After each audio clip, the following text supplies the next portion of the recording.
While temperatures are finally cooling down, election season is heating up. So today on CityCast Las Vegas, we're talking politics and more with two journalists from the Nevada Current, April Corbin-Gurnis and Michael M.J. Lyle. And we're getting into a debate over no debates in the Democratic gubernatorial primary, why Harry Reid International has stayed relatively calm amid TSA chaos nationwide, and big sports news for Nevada on two fronts, NBA and NFL. It's Friday, March 27th. I'm Sonia Cho Swanson, and here's what Las Vegas is talking about.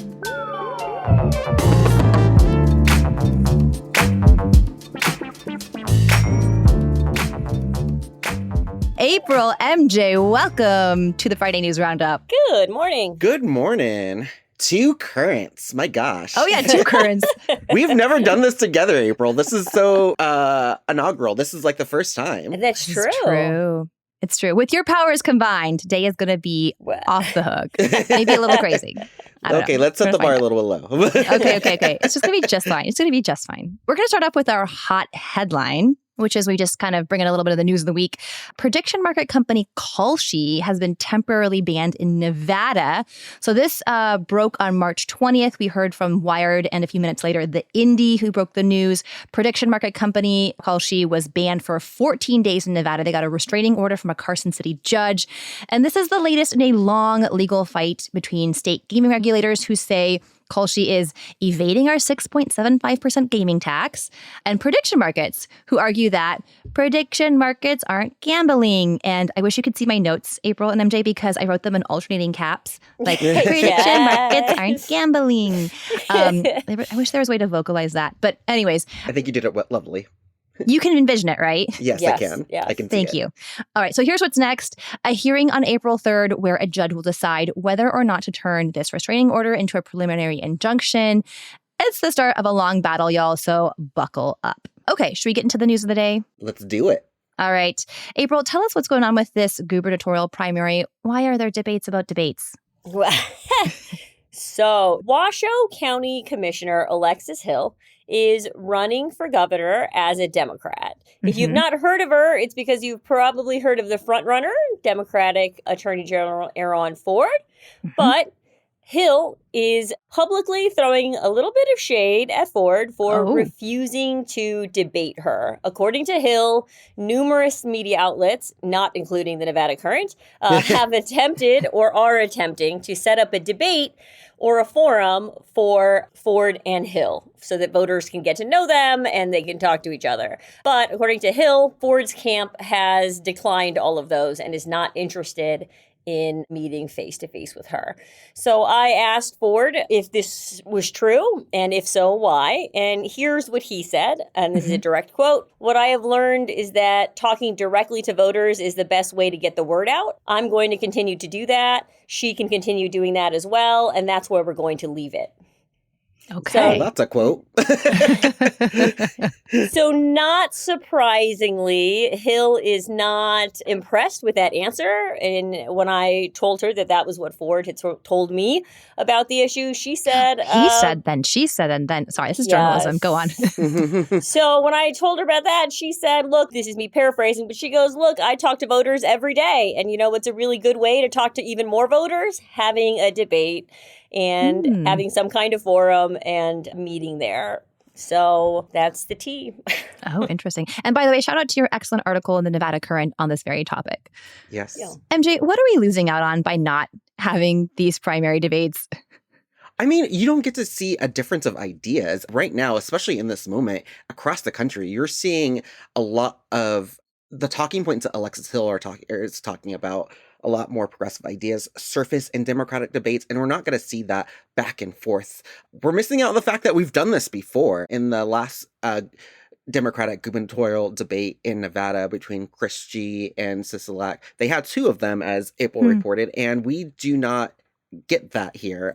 And so we're definitely missing out on like a difference of ideas and the direction that we want to take the state, and seeing how the leaders that are arguing with for the top spot, for arguing for this position, arguing for voters to actually take a chance on them, to actually spar on different ideas and debate different ideas of our future. And so, yes, they'll get to take their message one-on-one to the voters, but having that like back and forth between the two front runners and not seeing how they play off each other or how they like differ on ideas in the direction, we're missing that back and forth. What I think is frustrating for a lot of people, specifically for people who are supporting Hill, is that I think a lot of the assumption is that Ford doesn't need to debate Hill because he's not worried about her as a candidate. And why is he not worried about her as a candidate?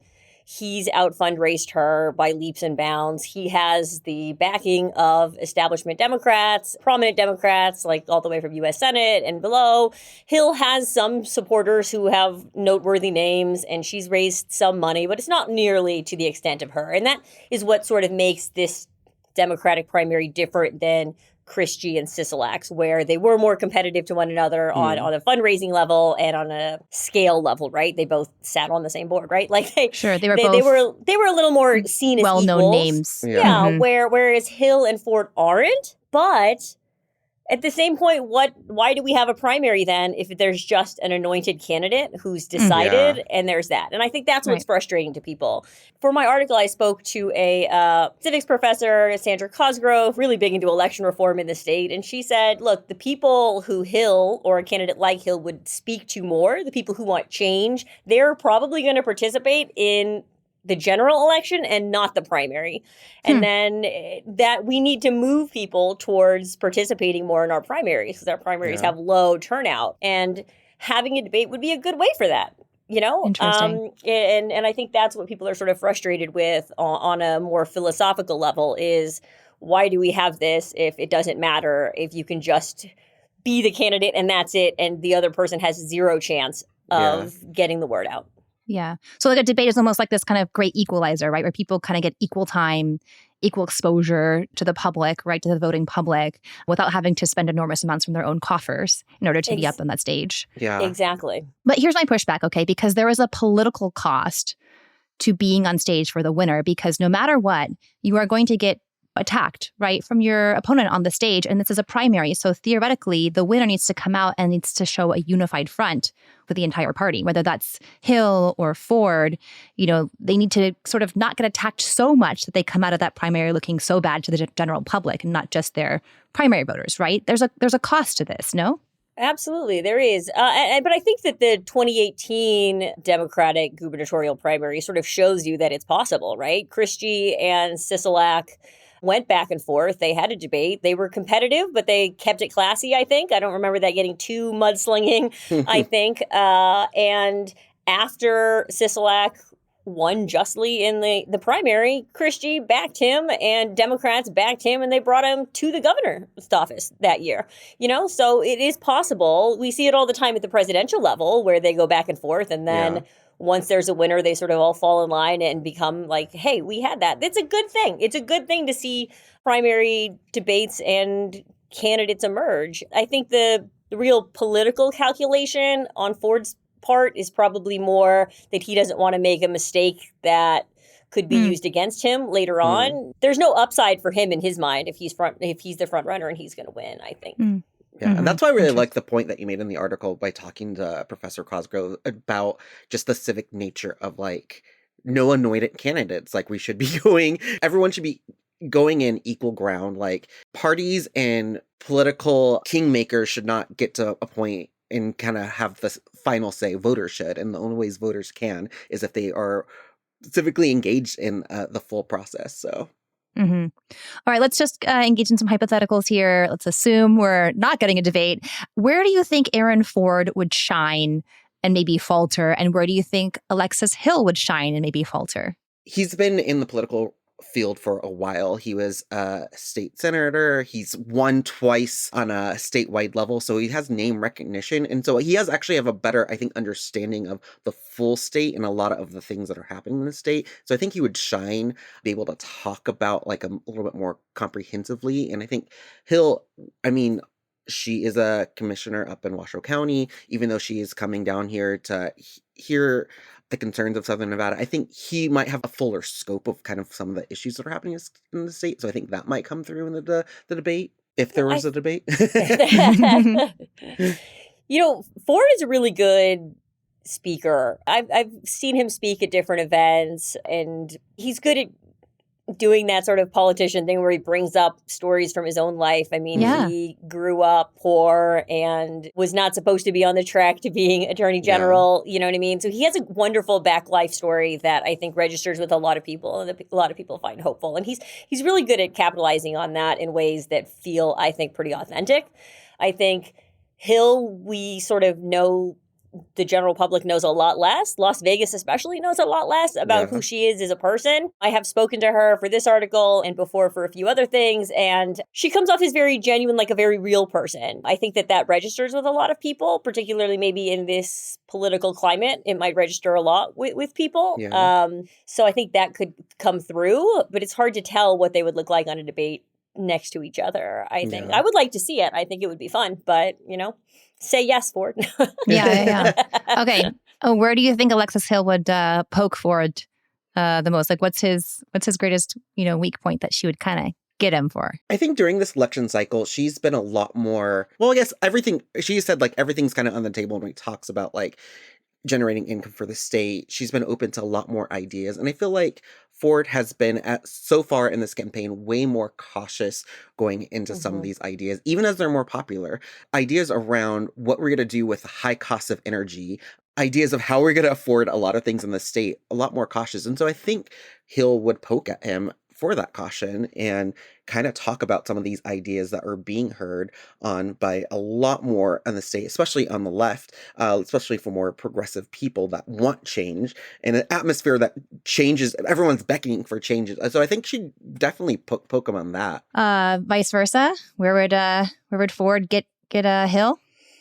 One of the biggest criticisms people have of Hill is that she is a Washoe County commissioner. And no offense to the great county of Washoe, but you're like the second largest in a state where 74% of the state lives in one county or whatever. You know what I mean? Like, it is a big leap from running Washoe County to running the state of Nevada. So I think that her weakness is experience. While she does have experience managing local issues and paying attention to things that are important across the state, the scale of which Clark County operates, the scale of which then the state runs, it is a different beast, I think. I think that would be certainly a weakness that we could point out. And I think Ford's strong point for a lot of Democrats, especially, is that he is currently the AG and he's suing he's suing Trump left and right, which is a big deal and something that really registers with people who think that that's the biggest issue. And so he's very strong on that front. So Hill has less of that to sort of fall back on. All right, well, we'll see. Keep our eyes peeled and see if we actually get a debate in this primary stage, but not putting any bets on it. Not that we even could, because prediction markets are banned. Full circle.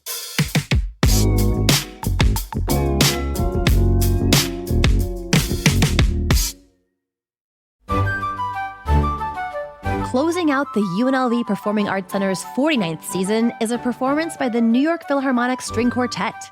The quartet debuted with John Adams' Absolute Jest in New York City in 2017, and it comprises the 4 principal musicians from the orchestra. All 4 of its members are prize-winning soloists and have performed around the world. Concertmaster Frank Huang, Principal Second Violin Chan-Chen Lee, Principal Viola Cynthia Phelps, and Principal Cello Carter Bray. So with their powers combined, it's going to be an amazing performance. The evening's program includes Felix Mendelssohn's String Quartet No. 3 and Franz Schubert's String Quartet No. 15 and Kvardazats. That's Monday, March 30th at 7:30 p.m. at Artemis W. Ham Concert Hall. Get your tickets at pac.unlv.edu.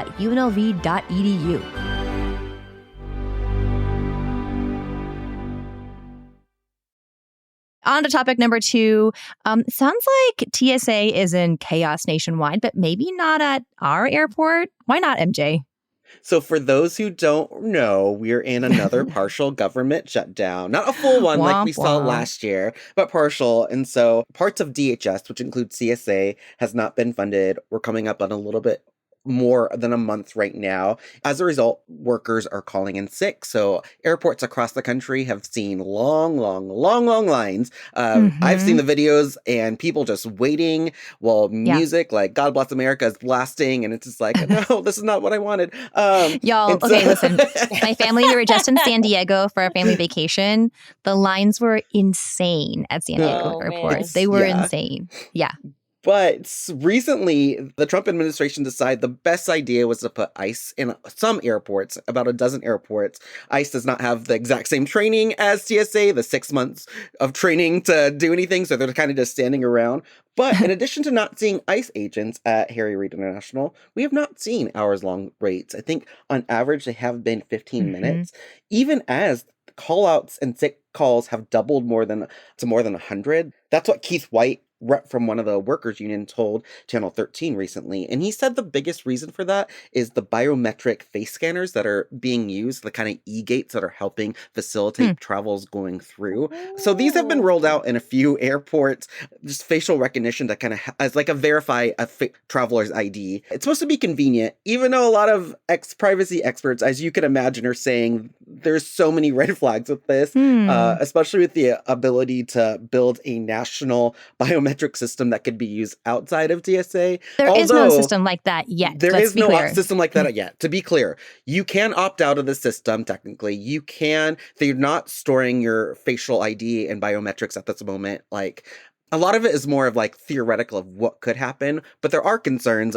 rising about using this system. But for the time being, that system is, according to some union reps from TSA, the reason why Harry Reid is a little bit smoother than what we've seen across the country for now. I remember when these got installed last year, and they were so controversial. Yeah. Do y'all think that basically the Big Brother trade-off is proving to be worth it? Oh, I think we lost that war a long time ago. Not to be a pessimist, but yeah, the price of convenience, unfortunately, comes at a lot of our liberties, but that's just the way things are going. But well, you could argue it's more than just convenience, right? I mean, like actually getting people to their flights on time and, the smooth operation of our airport, all bolsters our tourism economy. Like this is, not purely convenience. It's also operations, it's safety, it's people getting to places on time, right? Yeah. We could do that with actually paying and reforming our airport system, or like paying and fully hiring investing. More people. Yes. Yeah.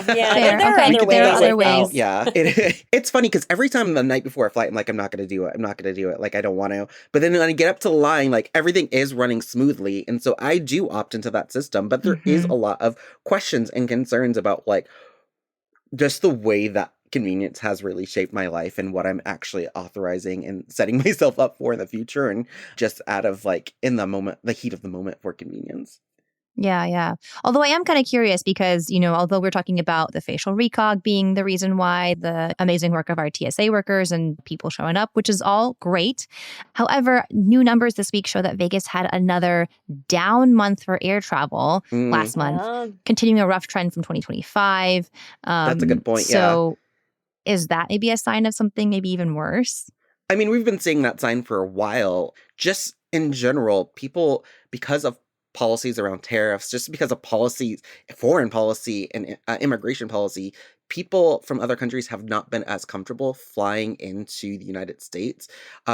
There's been just aggressive action across the board, whether it is on our economics or on our immigration standards, that are just making a lot of people uncomfortable. And so I think that is having a bearing on just our tourism and numbers down. And so I think there's two things can be true at the same time, that we have things in place to make the systems a little bit easier. There are incentives and push, especially in a tourism economy, to make sure our airport is running smoothly. But at the same time, we are seeing less and less travelers because America, it has become a little bit of a pariah under this administration, because a lot of foreign countries aren't jiving with the way that we are conducting a lot of our policies.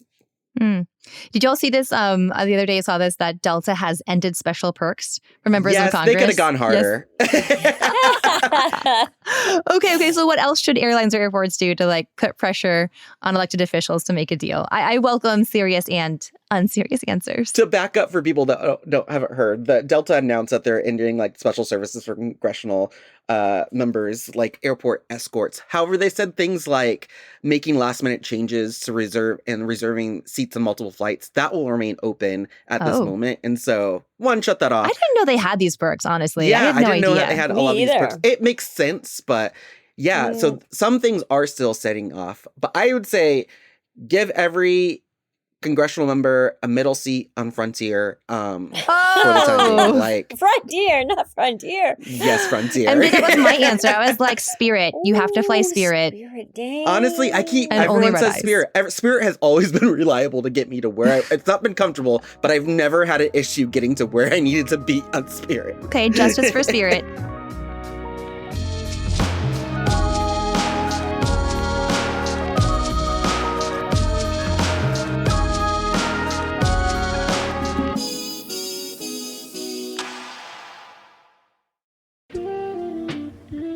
Zen Leaf Las Vegas is a local dispensary brand with multiple locations serving the Vegas community.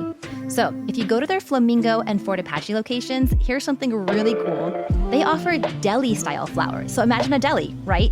Where customers can see, smell, and choose their buds before they are weighed fresh.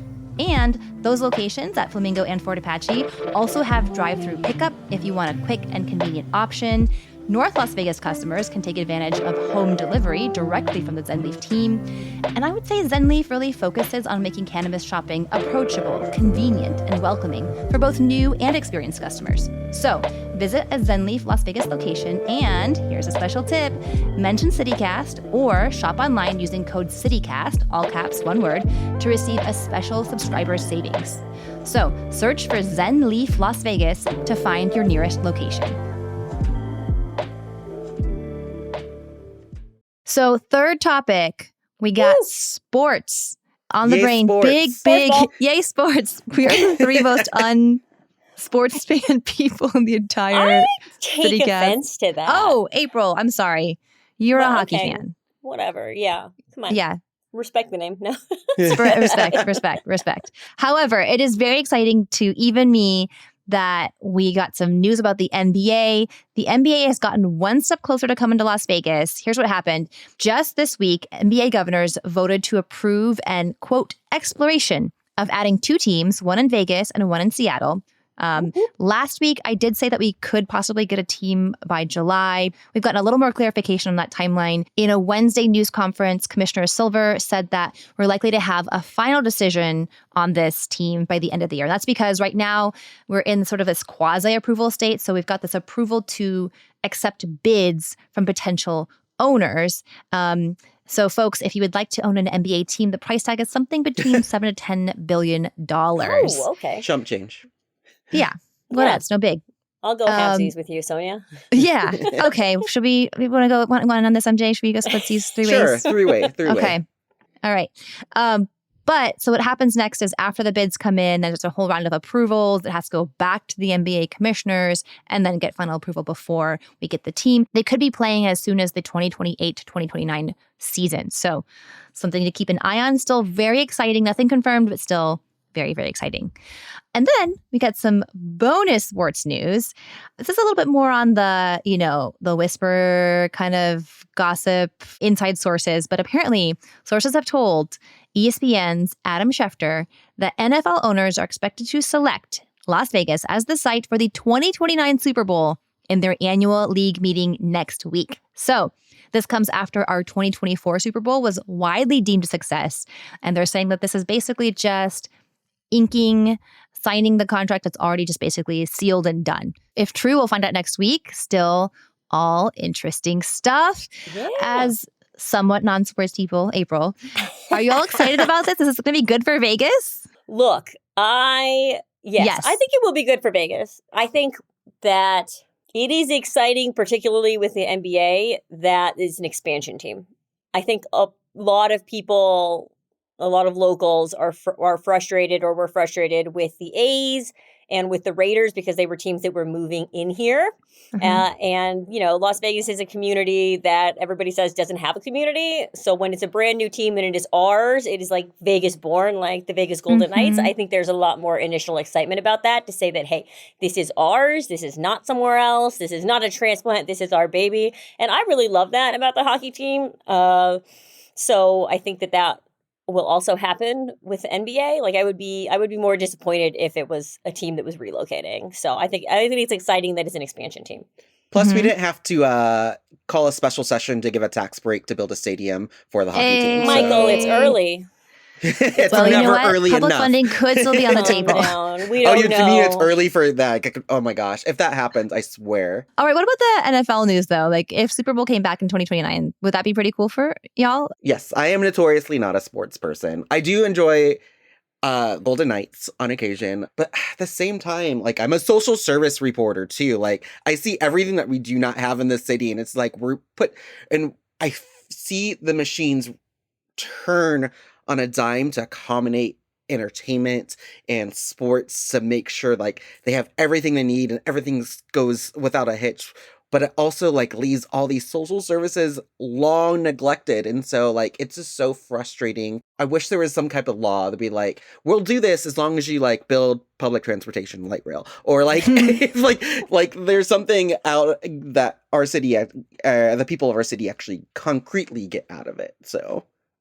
But trickle down. I know economics, I'm such a Debbie Downer, but like, I just remember the last time the sports team. I just remember the last time the Super Bowl came here. I just remember a presentation from it's called the Super Bowl. MJ, have you heard of it? I know the Sports Bowl. What's it called? No, I remember the last time the Super Bowl came here. There as a presentation, and I remember someone from Safe House was like, we don't have enough beds right now for domestic violence victims and human trafficking victims.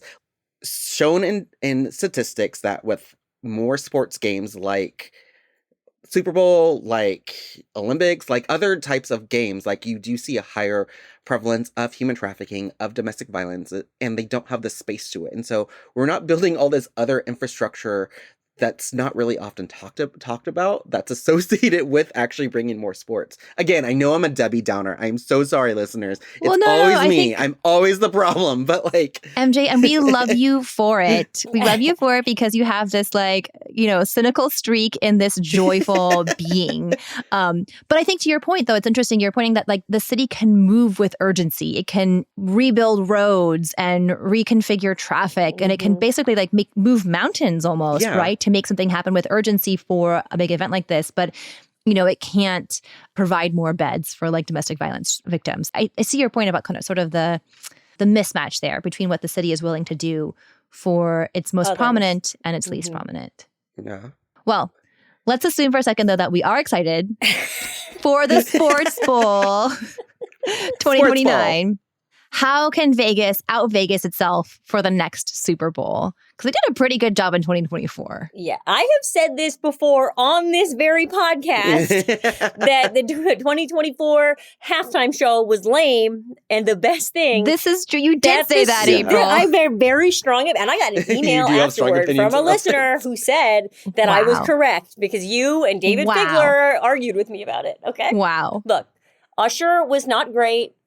And the best thing that Las Vegas could do April. Okay, sorry, go on. Whatever. No, Usher was not great in 2024. Apologies to Usher. I'm sure he listens to CityCast Las Vegas. Sorry, Usher. I got your back. But the best thing Las Vegas could do was ensure that the 2029 halftime show kills it. Yeah. Murders it. We are the entertainment capital of the world. We need to bring it. That is fair. That is the most important thing in the world. Everything else... On the entertainment side, we do well. Like the LVCVA, as much as I will criticize them for a lot of things, does tend to rise to the occasion on these things. Like the little airport things where they have special signs for people who are coming in are always fun. Events that come around, the sort of ancillary events that go around the city, that would be great. They'll have all of that. But none of it works if people don't remember the Super Bowl. Yeah. Okay, so here's my pitch for you, halftime show. It's a mashup of Harry Styles, Billie Eilish, Beyonce. I love Beyonce. Yeah, sure. But we need, Beyonce's amazing. She could be amazing. We just need a very Vegas-centric Super Bowl with headliners, with more Vegas showgirls, with Magic Mike dancers, with like bring them all out and like showcase our talents. And also it just needs to be spectacular. You know what I mean? Like it needs to be over the top. Like it doesn't matter. It doesn't necessarily have to be somebody who's a performer here or who has a residency here. Like I think that disconnect is fine, but I think it needs to just be really amazing. But I'm still waiting for K-pop halftime show. Is that shout out K-pop Demon Hunters. Okay. That has to be coming. Okay. That idea is for free. Super Bowl committee. Listen to April Corbin-Gurnis. You're welcome. Hit me up, Steve Hill. April on stage. Okay, before we move on, we've got some shout outs from our members. This is something that's a perk you get if you become a CityCast Las Vegas neighbor, which you can do at membership.citycast.fm. It is the hottest club in town. Member Patricia B says she has 2. I'm going to give her both of them today. All right. Ooh. 1, Main Street Provisions, because they have some of the best food downtown. Chef's kiss. Seconding that. And 2, the Clark County Elections Department, because everyone should remember to register to vote, LOL. Yeah. And I'm including her LOL because, in fact, I did text Patricia, who is also a friend, and ask her if she had any extra shout outs she wanted to share. So members, get your shout outs in. This is an amazing perk. If there's a restaurant or a nonprofit or a boba shop, organization, your school, your kids' school's volunteer group that just did some killer event, shout them out. They get a free shout out on this podcast if you are a neighbor. So become a neighbor at membership.citycast.fm. Okay, well, April, MJ, thank you both for being here on the Friday News Roundup. Thanks for having me. Thank you for having me. Go sports. Go sports.